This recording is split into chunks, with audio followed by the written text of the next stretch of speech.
I always believed family was sacred, a place of love, of safety, of belonging. But what do you do when the very people who call you family become the wolves at your door? It all started on a rainy Thursday morning. I remember it vividly because I woke up feeling off. There was no clear reason for the unease in my chest, no loud noise or strange message, just silence. A heavy, unfamiliar silence in the home I had built with so much care. That day, something felt wrong, and I had no idea why. The house smelled like cinnamon, the result of a candle I'd left burning all night. My husband, Amir, had already left for work, and the place should have felt peaceful. Instead, it felt watched, like the walls themselves were holding secrets. I brushed the feeling off. Maybe it was just stress. Maybe I was being paranoid. But the moment I opened the front door, I found an envelope sitting on the porch. No address, no postage stamp, just my name, handwritten in red ink, Amina. I froze. It wasn't Amir's handwriting. It wasn't anyone I recognized.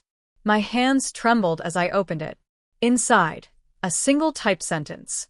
You'll lose everything soon, and no one will believe it wasn't your fault.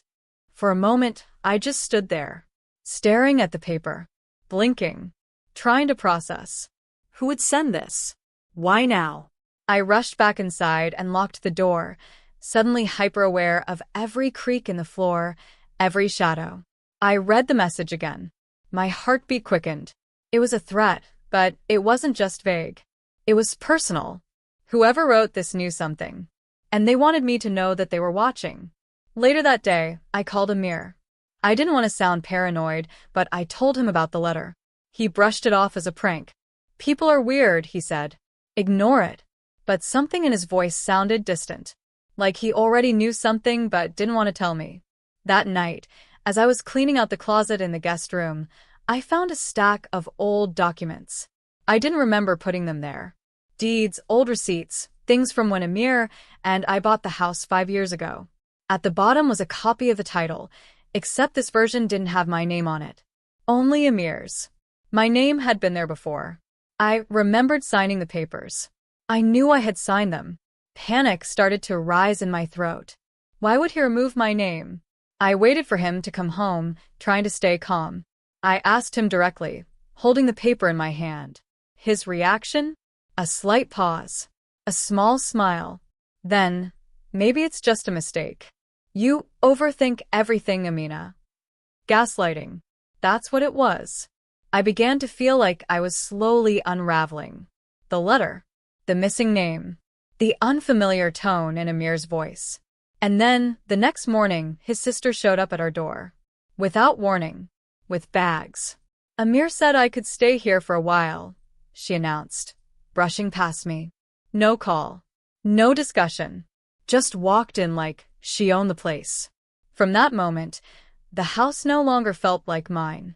Over the next few days, more of his family started visiting, staying for dinner, sleeping over on couches, treating my space like their property. At first, I tried to be polite. I told myself it was temporary.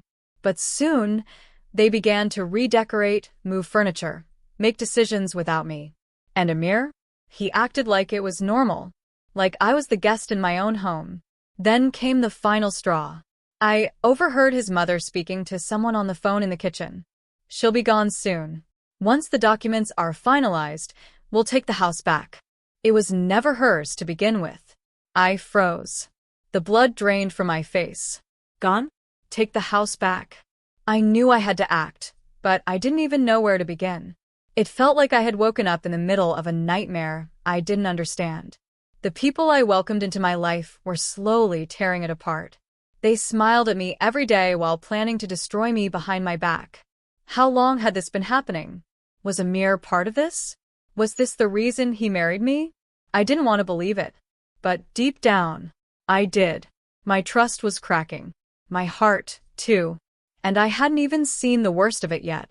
The days that followed were a blur of whispered conversations, secretive looks, and the growing feeling that I didn't belong in my own home. It was like living in a theater play, one where I was the unsuspecting character while everyone else followed a secret script. Amir's behavior became stranger, colder. He'd leave early, come back late. When I asked him where he was, he'd get defensive. Sometimes silent, sometimes aggressive. His phone never left his hand anymore, and the moment I entered the room, he'd tilt the screen away. I started keeping a journal, writing down every detail, every shift in behavior, every comment made by his family. It helped me stay grounded, helped me convince myself that I wasn't going crazy. Because that's what they were trying to do. Make me question myself. Make me doubt my memory, my worth, my reality. His sister, Samira, made it worse. She walked through the house like she was already the lady of it. She cooked meals I didn't ask for, invited people over without telling me, and started sleeping in our master bedroom when Amir wasn't around, claiming she was just taking a nap on our bed. She even once said, while laughing, "You should enjoy this place while you still can. I mean, it's not like you actually own it, right?" I felt like I was being hunted in my own sanctuary. One evening, I heard murmuring coming from the living room. I tiptoed to the hallway, keeping myself hidden. "Just sign it already," Samira whispered harshly. "She's clueless. Once it's done, she'll have no rights." I couldn't hear the reply, but I didn't need to. My stomach twisted. They were planning something legal, something final. I had to find proof, concrete proof, before it was too late. I began searching the house. Every drawer, every folder. I needed something, anything that could tell me what was really going on. Something that would confirm my worst fear, that Amir and his family were plotting to take everything from me. Then, in Amir's old briefcase, tucked inside the lining, I found it. A second deed transfer form, filled out, dated, with only one signature missing. Mine. They had planned everything. They were just waiting to get me to sign under the guise of some routine paper. Maybe they'd asked during dinner. Maybe while I was distracted. I pressed my fingers against the paper, feeling both rage and heartbreak surge through me at once. How could someone I loved do this? Was it ever love? Or was I just a pawn in some twisted plan? But I wasn't going to let it happen. That night, I hid the form. I kept it in my car, locked away. Then, I contacted a lawyer. I told her everything. Showed her the papers. Shared the journal I'd been keeping. She didn't look surprised. "It's not uncommon," she said. "People prey on women this way all the time, especially if the house is valuable. But the fact that you found the unsigned transfer? That's your golden ticket." Still, I was shaken. I returned home with a smile on my face, pretending everything was normal. I had to keep playing along. If they suspected I knew, they might change their approach. But the act wore on me. Every laugh I faked, every meal I cooked while they sat in my kitchen making plans against me, it all felt like poison. And then something new happened. My cousin, Hina, called me in tears. "I heard something strange," she whispered. "Someone told me your in-laws have been telling people you're mentally unstable, that you might need to be committed." My blood ran cold. That explained the gaslighting, the strange looks, the manipulation. They weren't just trying to take the house. They were trying to make me look crazy. If they could convince others, especially the law, that I wasn't well, they could take everything and leave me with nothing. My lawyer confirmed it. If they create a narrative that you're unstable, it could complicate your ownership or rights, especially if you're not named on the latest deed. I knew what I had to do now. I had to fight smart, quietly, and record everything. I bought a voice recorder. I planted it in the living room. I started saving all messages, all emails. I even asked a friend to pretend to be a potential buyer, just to see if Amir or his family would offer to show the house. And they did. Amir's brother actually told the buyer that the house would be available very soon, just a few legal things to finalize. I was furious, but I remained silent, because I needed them to keep talking. Every night, I lay awake, pretending to be asleep while their plan played out in hushed tones and secret texts. But each whisper they made, each smug glance, they were adding fuel to the fire I was preparing. They thought I was weak. They thought I was naive. They had no idea I had turned the entire house into a trap of evidence. They had no idea that every word they said was being recorded. They had no idea that I was waiting for the moment when I'd make my move. The day I decided to strike back wasn't dramatic at first glance. The sun rose just like it always did. Amir's mother made her usual noise in the kitchen, criticizing the cheap groceries I had bought. Samira scrolled on her phone at the breakfast table, yawning like she had all the time in the world. And Amir barely looked up at me, offering his routine nod before walking out the door. But I wasn't the same woman I had been weeks ago. I wasn't afraid anymore. I had everything I needed. The forged deed, the recordings, the messages, the witness statements. Every thread of deceit they had spun was now woven into a noose. My lawyer had arranged everything. I was ready. That afternoon, I walked into the living room and placed a document folder on the coffee table. My in-laws were lounging, watching TV as if they owned the place. Samira scoffed when she saw the folder. "What's this?" she asked with a smirk. I sat down, calm. Too calm. That's what made them nervous. "It's your eviction notice," I said. "And a cease and desist order." They froze. My voice stayed soft, but firm. "You have 7 days to vacate this property. If not, I'll have the authorities remove you by force." Amir's mother stood up sharply, voice shaking. "You have no right. This house belongs to Amir." "No," I replied, sliding a copy of the original house deed toward them. "This house was purchased solely under my name. My money, my rights. And I have a lawyer who can prove every word I'm saying." Samira's face twisted. "You're bluffing." I stood up, walked to the hallway, then returned with a small speaker. "Press play." It was Samira's voice, clear and venomous, saying, "Just sign it already. She's clueless. Once it's done, she'll have no rights." Silence. Then came Amir's voice. "We just have to make her think she's crazy. Once she breaks down, we take the house." Their faces turned pale. "And this," I said, placing another sheet on the table, "is the recording of your brother offering this house to someone for sale, without my permission." They were caught. Amir came home 2 hours later to chaos. His mother was crying. Samira was screaming. And I was standing calmly beside my lawyer, who had arrived just in time to witness it all. He stormed toward me. "What is this?" I looked him dead in the eye. "This is me fighting back. This is me protecting what's mine. This is the end of your games." He lunged for the papers, but my lawyer intercepted him. "I suggest you don't touch anything," she warned. "Everything here is evidence. You might want to read the charges before you raise your voice." He laughed bitterly. "You really think you'll win in court?" "I don't have to win," I said, stepping closer. "I already have.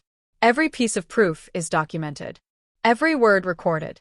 The law is already on my side." Amir went silent. He looked at the papers again, then at me, then at his family. And that's when I saw it. The realization. The moment it sank in. They had lost. Completely. There was no way out for them now. I didn't scream. I didn't cry. I didn't throw things like they used to do when they didn't get their way. I simply stood there with the strength of someone who had been pushed too far and refused to break. They tried begging, then threatening, then begging again. But I didn't budge. I told them they had 7 days. And then I walked out of the room. I didn't slam the door. I didn't need to. The sound of their silence was satisfying enough. They didn't leave quietly. Over the next few days, the house transformed into a battlefield of whispering threats, slammed doors, and vengeful glances. Samira tried everything, from guilt-tripping me with fake tears to whispering lies into Amir's ears late at night, lies I could hear through the paper-thin walls. "Tell her we'll go," I heard her hiss one night. "Then call the cops and say she threatened us." Flip the narrative. They had underestimated me again. Every word she said was being recorded. The moment she plotted to fake a domestic violence report, my lawyer added it to the growing file of charges. Defamation. Intent to manipulate law enforcement. Obstruction of justice. But it wasn't over yet. Not until Amir showed his true face, completely. It happened on the 5th night. He came into the room, eyes bloodshot, voice sharp. "I can't believe you're doing this," he snapped. To my family. My blood. I stood up, face unreadable. You mean the people who tried to erase my name from the deed? The ones who nearly drove me insane with gaslighting and manipulation? He laughed cruelly. You wouldn't have anything without me. I tilted my head. Really? I had this house before you. I had a career. A future. You were the one who needed rescuing. Remember? His jaw clenched. You want war, he growled. Fine. Let's go to court. Let's see how far you really get. I don't need war, I said. Because I've already won. I have everything documented, including this conversation. His eyes darted around the room. You're recording me? I've been recording you for days. Silence. He didn't expect that. I stepped closer. You see, Amir, I gave you a home, a safe place, a future, and you tried to hand it over like it was yours to gift. But the truth is, you were always just a guest here. He backed away. You've changed. No, I said. I've remembered who I am. The confrontation didn't end in a shouting match or a violent storm. It ended in stunned silence, his, not mine. The next day, I filed for divorce. The court papers were served at 9:13 a.m. Samira was the one who answered the door, her mouth parting in disbelief when she saw the officer standing there. And as she held those documents in her manicured hands, I watched from behind the curtain. No guilt. No second thoughts. Just the clean, silent weight of justice. They tried one last tactic, pretending to leave, packing a few bags for show while hiding essentials in their room. I waited. Let them believe they still had control. Then, on the 7th day, I arrived home with the police and a locksmith. They had defied the eviction. I gave them one last chance. They refused. So the locks were changed. Their belongings were packed in boxes. The officers gave them 30 minutes. I watched from the front steps as they screamed, cursed, threw things into the street. Samira called someone, crying for backup, but no one came. No one was on their side anymore. Amir stood there, bags at his feet, too shocked to speak. He looked at me like I was a stranger. Maybe I was. Maybe I had become someone new, someone stronger, sharper, braver. He stepped forward, lips trembling. Where am I supposed to go? I looked at him, long and hard. Then I said the words he once said to me, the night they tried to take my house. That's not my problem. He swallowed hard. His mother screamed at me one last time. You'll regret this. You'll be alone forever. But her voice cracked at the end, and her eyes were full of fear, not rage. Because she knew. They were finished. As they walked away, bags in hand, dignity in pieces, there was no joy in me. No pride. Only closure. They had taken everything they could. And still, I remained. Standing in the doorway of my home. Alone, yes. But free. The house was quiet. Too quiet. After the storm of voices, chaos, and conflict, the silence was almost unsettling. I stood in the kitchen, watching the sunlight filter in through the same window Samira once glared out of, plotting how to make this home hers. Now it was mine again, undisturbed, whole. But I wasn't the same. I thought I'd feel triumphant, victorious. But what I felt was something deeper, more complicated. Grief. Not for Amir. Not for his manipulative mother or his entitled brothers. But for the version of myself who tolerated all of it. The woman who once second-guessed herself, who stayed quiet to keep the peace, who thought being kind meant letting others take everything from her. She was gone. And in her place stood a woman who had learned the hard way. Boundaries are not cruelty. Silence is not peace. And love, real love, doesn't come with hidden contracts and silent sacrifices. In the days that followed, I rebuilt, not just the house, but myself. Room by room, I opened the windows, let the old air out, and started again. I painted the walls in warm colors, replaced furniture they had touched, burned sage and incense not because I believed in the rituals, but because the act felt like a cleansing, a ritual of release. The neighbors whispered, of course.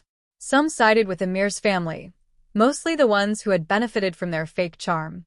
Others came by quietly, dropping off homemade bread or flowers. One older woman, Mrs. Khan, came with tea and said, "You were very brave. Not many women do what you did." I smiled politely, but her words didn't land the way she intended. I wasn't brave because I stood up to them. I was brave because I had almost lost myself and still found a way back. 3 months passed. The divorce was finalized. I kept the house as expected. Amir didn't fight it. Maybe he finally saw the futility of it all. Or maybe his pride was too wounded to keep losing in public. Then came the twist I didn't see coming. It was a rainy afternoon when I opened the mailbox and found a manila envelope addressed to me in handwriting I didn't recognize. Inside was a letter, no return address, no name. But I knew exactly who it was from. I thought we were doing what was best for Amir. I didn't realize we were destroying you in the process. I watched what we became, parasitic, cruel, bitter. You were kind to us. And we turned on you like predators. I'm sorry. We are where we are now because of what we did. You don't have to forgive me. But I hope you remember that you survived it all. And that makes you more powerful than any of us ever were. There was no signature. But the tone, the guilt buried in the sentences, it was Samira. The same woman who once threatened to destroy me was now living in temporary housing, moving between relatives, her reputation shattered. Amir had lost his job shortly after the divorce. Word had gotten around about his family's antics. Employers didn't want drama. They were scattered now, couch surfing, blaming each other, each one convinced the other had been the weak link. And here I was, whole, healing, quietly triumphant. One evening, I sat in the backyard, sipping tea under a sky smeared with lavender and gold. The wind rustled the trees, and for the first time in months, I felt safe. Not just physically, but emotionally, spiritually. Then came the real twist. I checked my email out of habit, and there it was. A message from a publishing platform I'd once submitted essays to years ago, back when I still believed my voice mattered. "We loved your older work. Are you still writing? We'd love to feature a personal story, if you're open to it." I stared at the screen, heart pounding. I hadn't written anything since before Amir. He always told me it was a waste of time. "No one cares about your stories," he used to say. "They're too emotional, too raw." But maybe that was exactly what people needed. Maybe the very things they tried to silence were the parts of me that were strongest. That night, I opened a blank document and wrote the first sentence. "My husband's family tried to take my house. Now they're the ones homeless." And as the words poured out, I realized they tried to erase me. But instead, they gave me my voice back. My home was mine. My story was mine. And now I had something even greater than revenge. I had purpose.